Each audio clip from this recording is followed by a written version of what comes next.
رمضان كريم وكل سنة وانتم طيبين. 3 حاجات هتعملهم بس من بعد الفطار لحد السحور احساسك بالعطش هيقل، خصوصا ان الجو حر جدا الايام دي. وطبعا مش هقولك زود في المية على قد ما تقدر، لانك كل ما هتاخد كمية كبيرة من المية ده بيخلي الكلى تتخلص منها بشكل اسرع، وبالتالي هتحس بالعطش بشكل اكتر.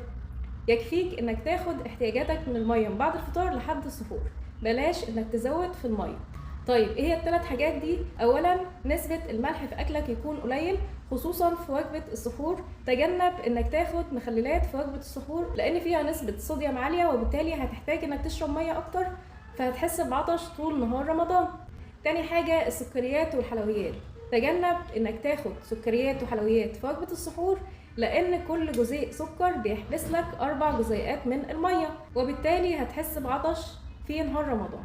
اخر حاجة وهي اهم حاجة تعملها في وجبة السحور، انك تاخد خضار في وجبة السحور، سواء خيار او فلفل او خس، لانه غني بالياف عالية، وكمان في نسبة مية هتحتفظ بالمية دي في جسمك، وبالتالي هيقلل معاك الاحساس بالعطش في نهار رمضان. لو عجبكم الفيديو ما تنسوش تعملوا لايك وفولو وشير عشان الكل يستفيد.